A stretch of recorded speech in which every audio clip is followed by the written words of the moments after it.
The ranked system is broken in Overwatch 2. At least, that's what I keep reading and seeing in my comment section and in the vast community in Overwatch. One of the most controversial videos I've made recently is a video called Why You Stopped Improving at Overwatch, which had tons of players upset. Like this comment right here that said, bro, how many times do we gotta tell you in bronze and plat you can't be a difference maker, and it actually is the team's fault. So in this video, we're gonna break down once and for all, is the rank system actually broken in Overwatch 2? Please smash that subscribe and that like, because I know I might get a couple of dislikes on this video, so we bounce it out and let's get right in. Now, there's several things that we gotta acknowledge first before we even jump into this topic. A ton of people believe that they 100% deserve a higher rank and that their team does in fact hold them back. I would say the vast majority of people believe this, and the thing that you need to understand is that this can't be true for everyone, right? It can't be true that everyone deserves a higher rank. But the big thing I need to address is this mindset in the first place, the mindset of the comment and of the community that you can't be a difference maker and that it is your team's fault that you can't climb. This mindset is toxic and one of the biggest things that will prevent you from improving.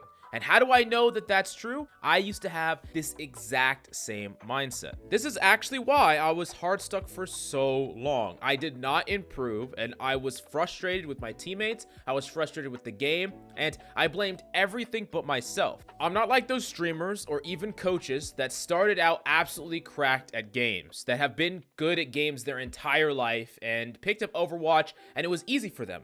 I have spent thousands of hours grinding through that bronze through plat rank. I have been there. I know what it's like and I know what it feels like to feel this way. Now, there are a couple of creators that just completely broke me from that mindset, notably Skyline and SVB. I will always be grateful to them. And literally the second my mindset shifted, I saw a dramatic improvement in my play. I'm here to tell you definitively that you can climb and that the rank system is not broken. Now, I am not saying that the system is perfect, and I will extend a couple of olive branches here. The first thing is that it could be your teammate's fault, or at least a lot of games that you lose could very well be your teammate's fault. You can play better than average, you could play well, you could even carry and still lose. And that's your teammate's fault. Yes, you can't always be the absolute difference maker in every game. This is true in bronze, and it's true in masters, and it's true in top 500. Now, unlike higher ranks, in that bronze to plat range, you have something working against you, and it's the fact that you have a poor learning environment. If you are trying to learn in a classroom that has terrible teachers and no equipment and everything is just done wrong, it's going to be pretty hard to learn, right? It's not the best learning environment. And that relates directly to Overwatch because you're playing against people that are constantly making mistakes and you yourself are constantly making mistakes, but because you are not punished for those mistakes, there's no feedback loop. You don't know if you're doing something wrong if you don't get punished for doing it, and it's kind of like a cycle and things feel a bit random. Now, those aren't the only things that are working against you that can make you feel this way. Overwatch is a very, very hard game to carry in. It's a 5v5, which a lot of people that come to Overwatch for the first time aren't quite used to this amount of people on each team. Like, it's far easier to carry in a game like Apex than Overwatch just based on sheer numbers, but Overwatch is also just a very hard game to master with a huge amount of knowledge to consume and mechanical difficulty that varies from character to character. And to add on to that, there will always be occasional games that just feel straight unfair. Whether the system just put all of the better players on one team for whatever reason, or you're up against a smurf, or you have a thrower on your team, or someone that DCs, there will be occasional games that just feel completely unfair and they're very frustrating. Now, even with all of those considered, these are the hard truths that you need to understand. In a 5v5, your impact only has to be higher than the average for your rank.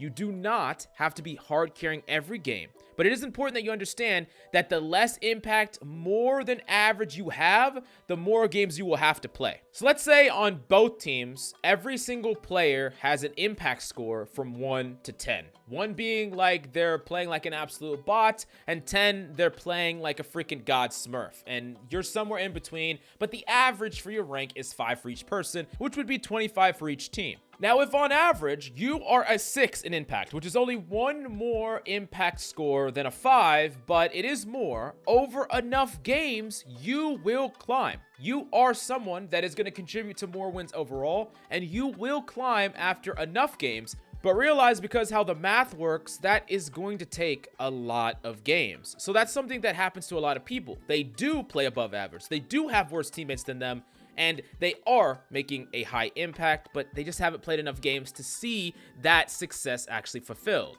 Now, if you are carrying in the score values of 7, 8, 9, 10, you're doing a lot more, you'll see your rank improve far quicker. But remember, it's the average, right? So if you only have a 6, eventually you will climb if you maintain that level of impact from game to game, but in the short term, you could be on the bad side of RNG. In addition to that, you gotta understand that some characters have a peak impact level at a certain rank.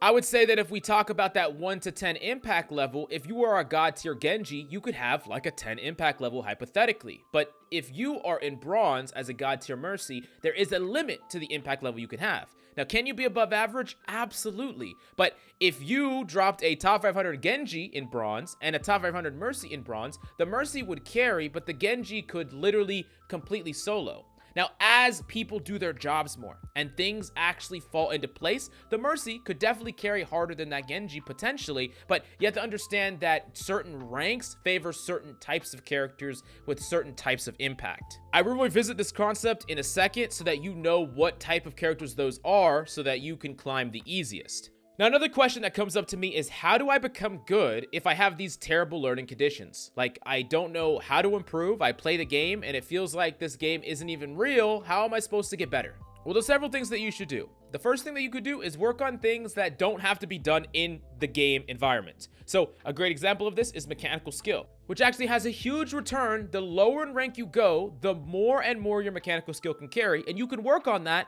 completely outside of ranked. Try hard free-for-all, practicing your mechanics, even just playing quick play or deathmatch. There's a ton of ways that you can hone in that mechanical skill. Next up, you could develop your game sense or game knowledge and fit it towards your rank, basically adopting strategies that can be abused at your skill level.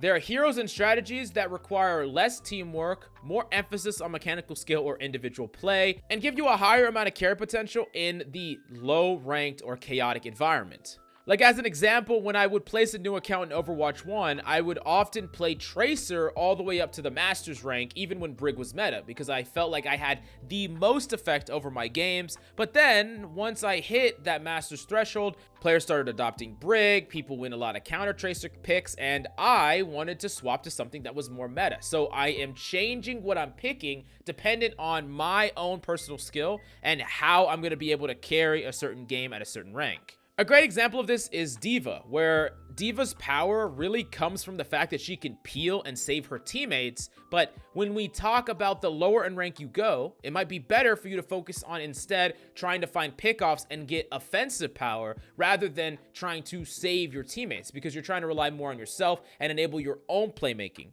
Same thing with Zarya. Well, as you climb, it's better and better to bubble to enable your teammates. When you're lower down in rank and you're trying to rely on yourself, it makes a lot more sense to get high charge, use your bubbles for yourself, and carry fights with your own impact rather than trying to rely on teammates that don't necessarily understand the fundamentals and you can't rely on nearly as much as you can rely on yourself. Now, I will make this clear. This does not mean that you can't learn anything, even in a bad learning environment. If you are dying in a non-wipe, which means your team is getting wiped, non-ult deaths, you are 99% likely to be making a mistake. You died in Nanoblade or Grav Dragon, that's perfectly fine. You die first or second in a team fight, you are making a mistake. Now, also keep in mind that you are making these mistakes and you are getting punished for these mistakes against worse players than you will find in the next rank. This means that there are actually many more mistakes that you are making, but you are getting away with now that you wouldn't be getting away with as you rank up.